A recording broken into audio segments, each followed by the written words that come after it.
Truth Malters, Larry Schoen, aka Whiskey Truth here, and we're here to discuss a very special release, the most current release that Truth Malters has done. And this one has raised a lot of questions and a lot of excitement in the whiskey industry. Instead of me answering questions and creating more questions for you, what we've done tonight is brought in the man who can answer all these questions, and definitely the man who knows Amrut whiskey better than anyone. And that man is, well, I'm sure you know who it is if you know Amrut whiskey. So let me get him in here for us and to help us answer all these questions. Mr. Amrut himself. Hello, Ashok. How are you doing today? Hi, Larry. How are you? I'm fine. Thank you. I'm great. I'm great. Now, I just gave a little introduction to people about our recent release that we've done. But before we get into that at all, the first thing I want to say to you is congratulations. I saw about you being put into the Whiskey Game Changers as far as the top 25 whiskey influencers and changing the whole whiskey industry in the world. And that is a huge, not award, but just a mention, I think is incredible for people to give that to you. So congratulations on that. Thank you, Larry. I think it's one of the nice feathers to have in the hat. I'm extremely pleased, and I can't say more than that. I'm so happy. Thank you. Well, I think it is not possible without the support of the Amrut lovers that includes you around the world. I mean, you're doing great things there, and I think it's well-deserved honor too, as far as they use the term revolutionizing the whiskey industry, and that is a massive congratulations, a massive thing for them to say. So again, congrats to you and the whole team there at Amrut. I myself, I mean, we met, I think it was probably about 5, 6, maybe even 7 years ago in Taiwan. It's been a while, it feels like, and I have nothing but admiration and respect for what you guys are doing over there, and you yourself, and the whiskey you guys have been creating is just fantastic. And thank you so much for bringing that to the world to enjoy. Thank you, Larry. Thank you. Thanks for your appreciation. Oh, hey, you make it so easy because you guys are doing such great whiskeys. But so a little bit about yourself, if you want to give people a background, if they don't know you, or a little bit about exactly what you do and about Amrut, if you have a couple moments to do so. Yeah. So my first job in the whiskey industry started with Amrut. So I started to work for Amrut in 2004. I was recruited for our single malt whiskey project. So if you look at in 2004, there were no world whiskeys at all, apart from the Japanese category. We and then Penderin perhaps started in the same year or the next year. And apart from the two of us, and there was nobody else in the world whiskey category. So we started with a very difficult situation. So the whiskey world, what it is today, it wasn't the same 18 years ago when we started. So it was a very tough path that we came through.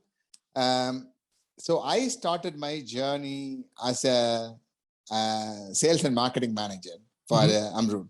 I started work in the UK. I was there for about 10 years. So in 2014, I came back to India, having spent 10 good number of years on the road, traveling around the world. And then after I came back, we had a situation where we needed to find a successor for our master distiller Surinder. Yes. So the Jagdali family, which owns Amrut, thought perhaps I would fit into the bowl, and it was a natural choice, because right from the beginning I was very much involved with our branch, and I had an inclination towards the technical aspect of the whiskey making. So I was drifted into the distillery. So I started working in the distillery from 2015. So Surinder retired in 2019. So I have assumed the responsibility of the head distiller in addition to my international sales and marketing job, with the effect from June 2019. So Okay. now I'm kind of riding on a dual horse now. Of one side sales and marketing, on the other side Little the bit of production. everything, a little bit of everything. I Yeah, mean, yeah. but a great thing about doing that is you learn it inside out. It's not only focus on part of it and not understand the other part. You know everything about Amrut, like you said, from the sales, marketing, right up to the creation of the whiskey and everything. So the transition for you, was it something you were very excited to do, or were you a little nervous about that? I mean, I know as far as climate and everything in India, there are a lot of obstacles you have to overcome to create a great whiskey, but you've obviously been able to do so. But how did you, when you first got offered to you, or the transition, how did you feel about that? Um, on the transition, I was very happy. I couldn't be happier because, as I said uh, right from the beginning, I have that desire on the whiskey making process itself. Mhm. And then on the other hand, perhaps you know, I can't think of anybody that I know. Perhaps I'm the one of the few persons in the whiskey world, or I don't know, the only one who came from sales and marketing background into production. Yeah, it's definitely not Normally a it's the other way usual, around. not a usual Uh, step. Yeah, exactly, exactly. yeah, normally it's the other way around. For example, you take Richard Patterson. He's a great master blender. I just admire him a lot. He does a lot of ambassadorial work, traveling around the world. And then perhaps you can take Stuart Buchanan, who was the master distiller for Benriach. Yeah. And then now he is doing ambassador role of touring around the world in promoting the brand. I can't think of anybody who came from hardcore sales and marketing into production. Doing it the other So way I don't around. know, But but I think I was able to bring a lot into the table because you have traveled a lot and mhm. you have seen the market, and you know what the market likes, and then you know what it is not there perhaps that can be created.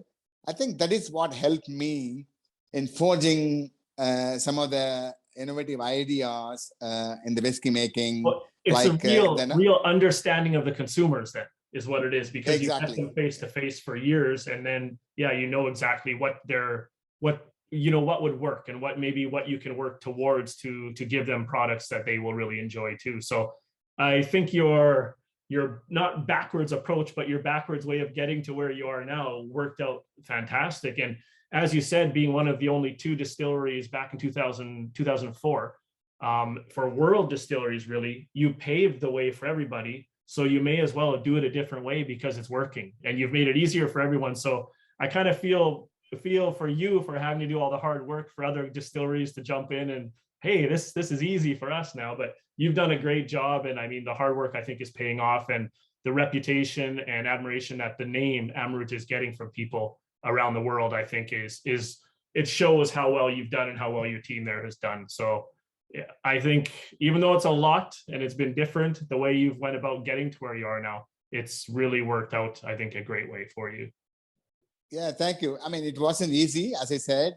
Uh, uh, Between 2004 and now, you see the number of distilleries around the world Yeah, which produce a single malt. That's amazing. yeah. I welcome. Yeah, I welcome that move from different distillers trying to basically create a good quality single malt and then give a great choice to the consumers. Mm-hmm. And this is why it's such a great honor for someone to be mentioned in the top 25 as far as innovators, because it shows with this growth, you're still doing something different that other people are also trying to maybe catch up and do as well. You're not just set on a certain way, you're always wanting to move forward and to create better and new products as well. So it's working that way, I think, very well.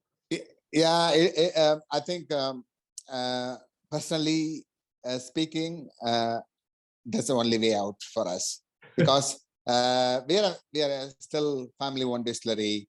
Mm-hmm. Everything is managed by the family. We are not publicly held by anybody. So because of that reason, I don't think we have any other way other than being innovative bring something new and meaningful to the market, which can be equally appreciated and enjoyed. Yeah, well, I mean, let's go to your 12-year-old Greedy Angels. I don't know if that's going to happen again, to get a whiskey that old from India. That is quite an age to do. I know as far as your Angels share and stuff there too, that's a big problem to even have something age that long, but you guys were the first to do that.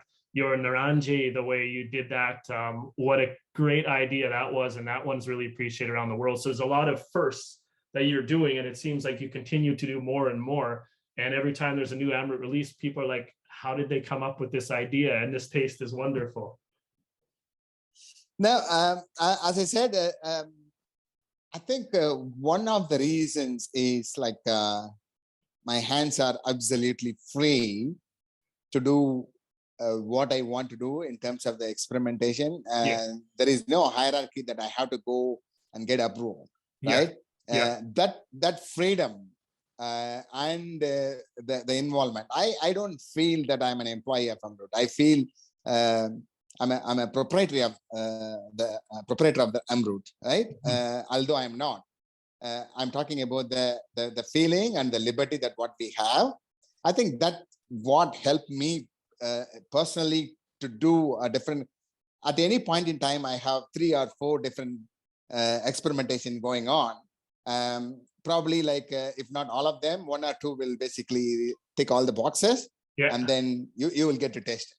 So some of them don't work out, obviously, and you're like, that's not the best thing to do. Let's not move forward with that. And other ones, you're like, this is exactly what I wanted, and very happy and with the final product, I guess, then too. It can't all be working out perfect, because I know experimental, that's exactly what it is. You see what works and what doesn't work. Yeah, that's exactly.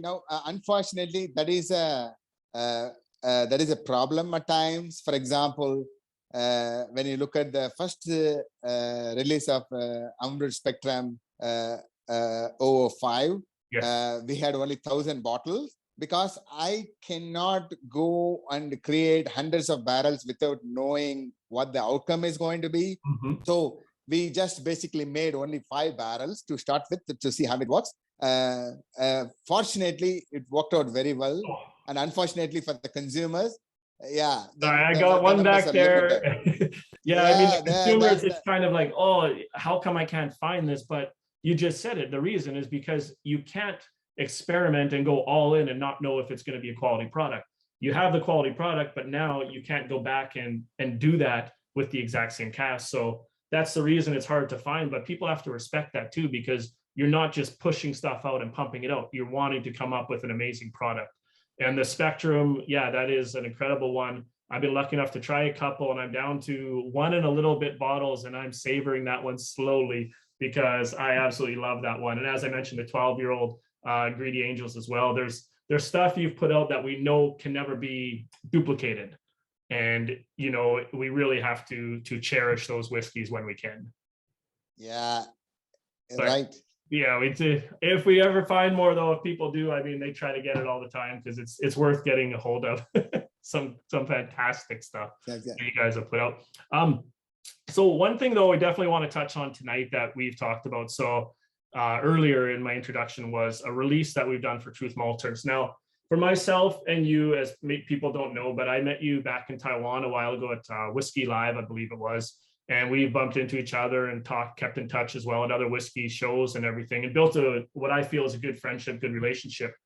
So this was before we even had our Truth Malters company going back a few years at least, where you were nice enough to commit and to confirm that, yes, you'll be able to get myself at that time a private cask, which is what we came out with. And then since then, having Truth Malters, so that became a Truth Malters cask. Now, this is for Taiwan exclusive, where this was brought into. And before we even get into it, I just want to say thank you so much for being a man of your word and making this happen. And it's something our team is very grateful for, and myself as well. And we're absolutely blown away by the final product. So first, just let me say thank you before we even get into it. You're welcome. And so what this is there was a while back, you had thrown some what you felt were very good top kind of samples and different kinds to choose from. And the one I went for, I have to, being a sherry lover, was the XPX sherry. And then you added in this one also being a lightly peated as far as malt. And we threw a design your way, which we did not think was going to go through. We know as far as in India, your rules and regulations, quite conservative. And you pushed this through and made it happen. And we were blown away when we received the final product. And then what you guys and your design team did for those little touches all over the place, extra things, which we'll show in a moment, we're blown away by. Absolutely could not have asked or created anything better than what was received here. So before I even show anybody about this, can you tell me a little background on the cask itself and, you know, a little bit information about that cask as well? First of all, I have to say a big thank you to you for your patience, because I know for how long it took to get the label registered and then get the label approved, etc. And I have to admit, among all the labels that we have bottled, I think this is the most unique label that we have ever bottled. Mm-hmm. It's like a very modern, funky, and attractive in an equal measure. So that is the first part, and it really took a lot of time, because I think we have the effect of COVID into the entire process, which basically delayed and pushed things back. When you sent the options and everything, we went through, we came up with that final choice. And when you gave me the words, and I believe it was something along the lines of, Larry, don't worry, trust me, I will not fail. I'm going to choose an amazing cask for you.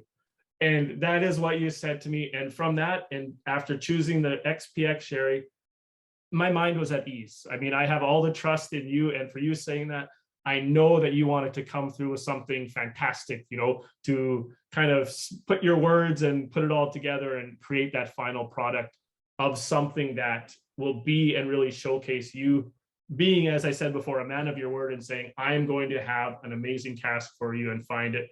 And this is what we're going to give you the final product. Yeah. So we, when you said that I wanted to have a kind of sherry bomb, and then, so when I looked at my inventory, this particular cask was unique because it's very lightly peated. How it is lightly peated is after my peated malt has been distilled. So I have switched into unpeated malt. The first batch that came out of the still, which had the head and tails of the peated malt, and where the actual barley is unpeated.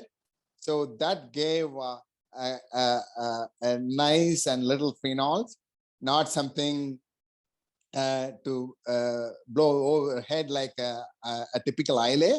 Yes. And that's what's so unique. And then that cask we have matured in a bourbon for a couple of years. Mm-hmm. And then we moved into first fill PX sherry cask. And then periodically I was tasting it, and then I just absolutely loved it because the phenols are like very subtle. Now, in fact, I wrote these tasting notes after we just bottled it and then written in my logbook. So when you set up this Zoom call, I just clicked the picture of my logbook, and then I came over to the office and just written down in my diary again to just basically, you know, go through when we were discussing or when we are going to discuss about the liquor. And what you just said about it, I mean, that's one thing I noticed right off the bat was that there was that hint of peat that was there, and it was there on the nose more, a little bit on the first taste, but then it was just the PX sweetness just dissolved that, and you know, came out and it just overpowered as far as the sweetness in a very nice way with that slight peat, which you just mentioned from that malt. Exactly. And so when trying it the first time too, I believe when you were asking me what was my first reaction of trying this after bottling, because stuff changes along the way, right? And you had told me, don't worry, good things come to those who wait. And I believe there was one time you said it's ready to be bottled now. So I know you were watching it very closely, and finally that time came when, you know, your baby is ready to come Yeah. to put out there and to bottle it. And what I think I said to you was, it was like having that peat on the nose and then drinking a glass of beautiful, it was like a candy, a caramel candy, a PX sherry candy. And you really ticked all the boxes, as you mentioned too. You had the sherry bomb, you have that subtle peat that is very unique, and then you have that sweetness that all the PX, if you have a good PX cast, that they can get. And the way it was all put together, I sat there, and usually, and I'll be completely honest with you, Ashok, when I try a bottle for the first time, pop it open, if I've tried it before along the way the whole time or not, I usually have maybe one glass or maybe a very second small one. This one, I could not stop sipping on it. I was getting new notes all the time, and I was falling in love with this drink, and I really think you over delivered on this for sure. So it was well worth the wait for this to get it all approved and to get it into Taiwan here.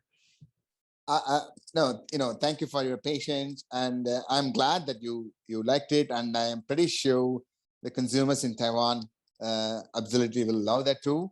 And so once you're done with that, they will work on the next project again.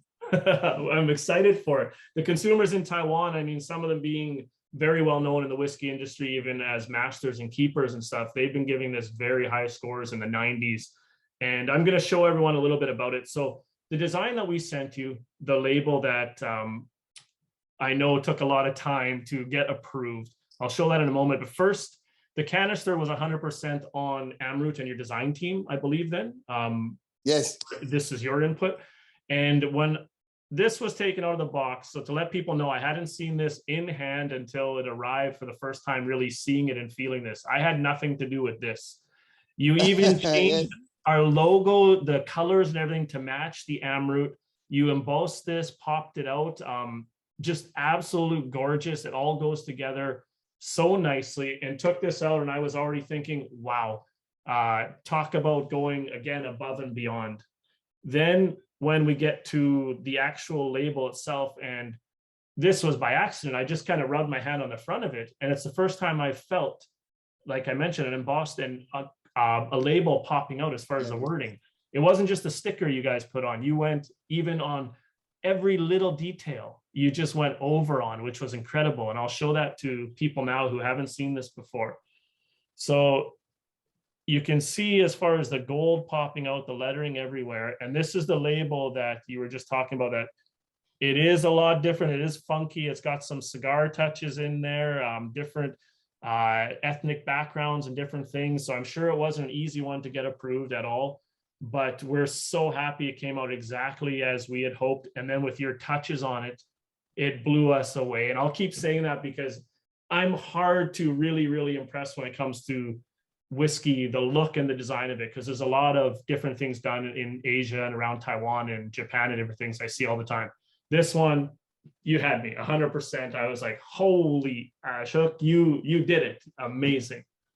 Then the taste. So before I talk about the tasting a little more, what was your main things as far as your tasting notes? You're saying it being a sherry bomb. What other notes did you have originally? Right. So this is the sample. Yes. Which we always keep it for reference. And it was taken on the day of the bottling. 24th August 21 is the date of bottling. Okay. Okay.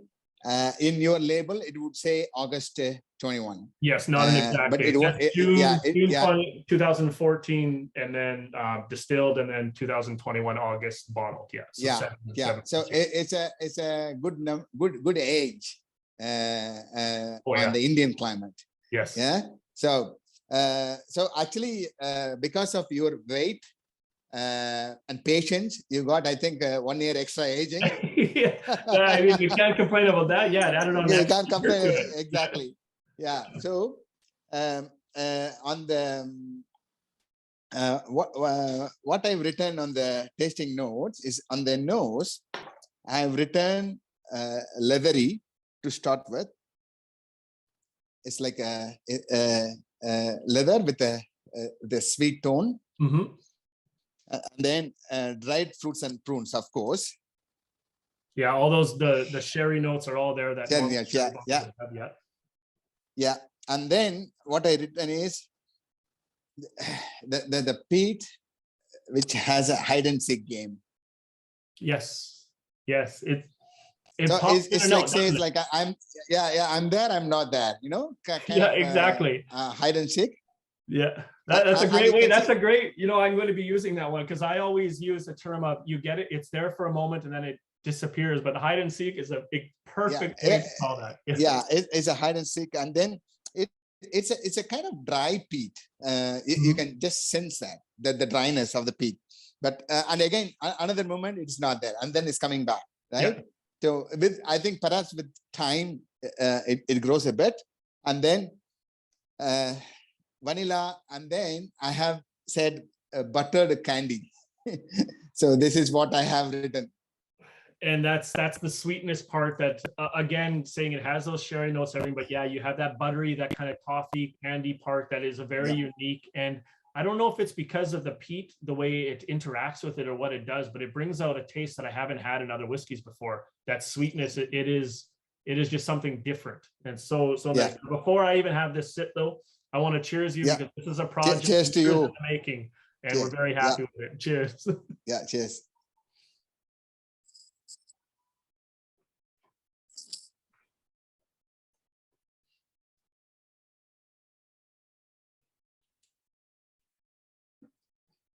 And right there is that peat hide and seek. I'm going to be using that all the time now. And it goes down. And then it's just the sweetness comes through. There's that candy sweetness, almost like a minty, little bit of minty. And then that the PX as far as the dried, almost dark fruits and different things. Oh, and it's all the front of the mouth, a little bit of the side. The mouth feel is just perfectly balanced and very nice too. Oh, this is a very, very, very nice one. And you have that little bit of, people sometimes say heat. I like to say that rush of flavors is what it is. And your palate has to get used to that flavor for a moment. And once it does, it stays there. That's a long, long finish too. But I'd love to hear your words on it and your taste. It's a dried fruits soaked in honey. I have a nice taste of honey combined with the dried fruits. And then I have mentioned it's syrupy. It's like, thick Yep. and syrupy. And then it's equally soft and velvety, right? And the syrupy, It, the one I've noticed too, the longer you hold it in there, it just keeps getting thicker and thicker. Right? exactly. In a nice, yeah, I guess it would be a honey way. It's almost like it's it's like a kind of honey. It's a hybrid feeling, and it is creamy as well on the palate. I cannot even believe if somebody gives to me as a blind whiskey, I wouldn't put this as a 60% whiskey. Impossible. No, because you're getting that creaminess, and these legs on this one are that thick because there is so much sweetness to this, and it's slowly coming down. As far as the 60%, it has a 60% as far as I think all the flavor is there. There's a lot to it. It's not just a simple one that goes away. But as far as an alcohol taste or anything like that, it doesn't drink like a 60% that way at all. So, which is very good because sometimes you get those and it's, the burn or something, right? This is not at all, in no way. Now on the third sip now, I get that minty note on the palate, like what do you call after dark chocolate kind of thing. Not exactly to that level of minty, but something along the line with the subtle mint. If you look at your whiskey drinking experience, normally speaking, minty notes comes from older whiskeys only. It doesn't come in young whiskey at all. Yeah, it's not like a cask thing. It is a sitting and maturing, a maturation. Maturing stuff. And then again, I have that like soft leathery note, which is an enjoyable one. And that's what the phenols referring to. And the finish is sweet, and that minty note comes through now. Yes. And it is not too dry at all. The oak plays its role on the finish, but it is not too dry, just basically salivating the taste bud. Well, it is. And it's that syrupy part kind of gets rid of any of that over oakiness thing that people might. Yeah, exactly. Exactly. And I go back to when I told you my first cracking the bottle and actually trying it from the bottle was the glass of candies or candy thing, the sweetness, because it is that mint that is in such a nice way covered with kind of your honey and a little touch of the caramel and a lot of that, the sherry bomb, but the way it's there and it's all front of the mouth. There's, once it goes down here, it's like this part disappears, but it's just so there. Soft. Yeah, but it lasts. I mean, it's a long lasting, it's not even a medium. I would go as far as to say this is a long lasting mouthfeel that you're getting from this one. Yeah, exactly. It's a front part of your tongue. You're absolutely spot on. Nothing on the back of the tongue, and just it goes down so soft and easy, just like I see a warm line through my tummy, and that's it. It really doesn't bother me. No, yeah, there's nothing in this area, which some of that I think are overheated or over hot whiskeys or too much alcohol and just not well balanced. You're going to get a lot of that feeling here. This one, nothing. It's here, it's down, and then you're just sitting in your mouth, the roof of your mouth a little bit, and the front and the side of the cheeks a little bit as well. We had this one. I took it out golfing the other day with a couple of friends and absolutely loved it. It was for Taiwan. It was a little bit of a cool day. Now that's still hot. You know how that is. I mean, India, the same thing, but this one was perfect. It was beautiful. Now, my golf game was terrible, but this helped me forget how bad my golf was because of 60%, but just a fantastic drink to enjoy with friends as well. And we've been doing that. And I've been going through a couple of these. 60%, I don't want to use the term easy drinker, but it's an easy drinker as in the fact of you don't want to put it down. You want to keep enjoying it and you're catching new notes. Fourth sip already. It's different each time. It's not like, you know, you have the first sip and you've caught all those notes. It basically evolves every time you taste it. And I would not put water into my whiskey, especially this one. It would be like killing the whiskey.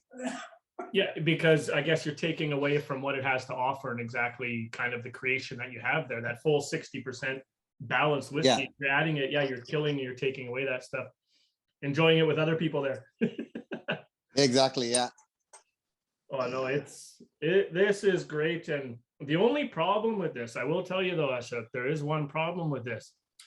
Moving forward, how are you going to be topping yourself on our next cast that we're going to be doing sometime? How are you going to beat this? How is it possible?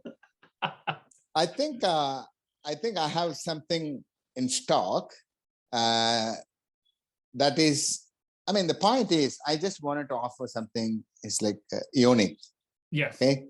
It's not a stereotyped ex-bourbon and peated. Everybody does that. Yeah. So we would do that. I will come down to Taiwan. I don't know what the travel restrictions are now, and I'm not sure how long you're going to be there. But I'm missing Taiwan.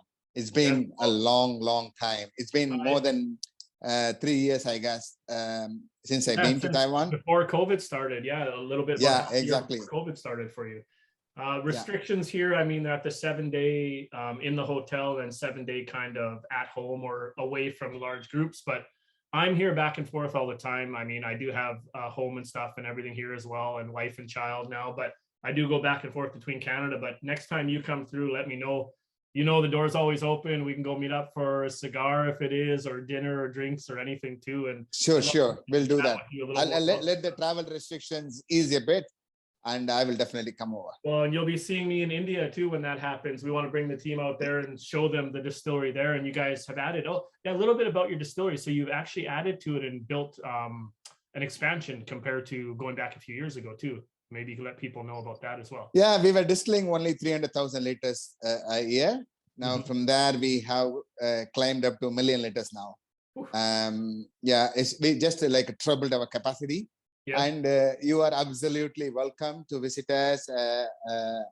We will roll the red carpet for you guys when you come over, and we will certainly look after you. Well, thank you so much. Now, one question that we didn't get on earlier, what kind of PPM would you say as far as this, the lightly? I wouldn't put this more than 5. So it's just there. So it's perfect. That is a perfect number. I was going to say about 6 to 8. It's just there Yeah. to kind of show you it's there, and then let the PX Yeah. cast do its work and everything do its magic. Yeah, yeah. Oh, absolutely beautiful. Well, Ashok, I want really beyond thank you for the time you put into this, going back and forth, you know, making sure that we got what we had wanted plus so much more. And then all the extras, like I said, as far as the little things mean a lot. People sometimes overlook that, but you guys went above and beyond in every which way, from cast selection, coming through with, as far as label, your canister, your communication, everything's been excellent. And as a friend, I really appreciate that. And as Truth Malters company, as a team, we really appreciate that. And people in Taiwan are very happy to be able to get their hands on this. And thank you so much. I honestly mean that with every part of me. I'm really, really grateful for what you did and what your team did there to make this happen for us. So thank you very much. No, thank you, Larry. Business apart, you were one of our good friends right from the beginning. As I said, when we met in Taiwan for the first time 6-7 years ago, and then we built our relationship. We never talked about business, and then you haven't had Truth Malters at the time, and then everything basically evolved, and this friendship is for life. So let us cherish this and enjoy our lifetime. Every time I sip this, I will think about you and our relationship and friendship and everything for this. And I mean, I am definitely putting a couple of these at least aside for myself because I'm loving this one. And yeah, I'm just looking forward to whatever we can do in the future. But I really, really appreciate this, and you as a person yourself too. So thank you again. Thank you, Larry. Thank you and your team.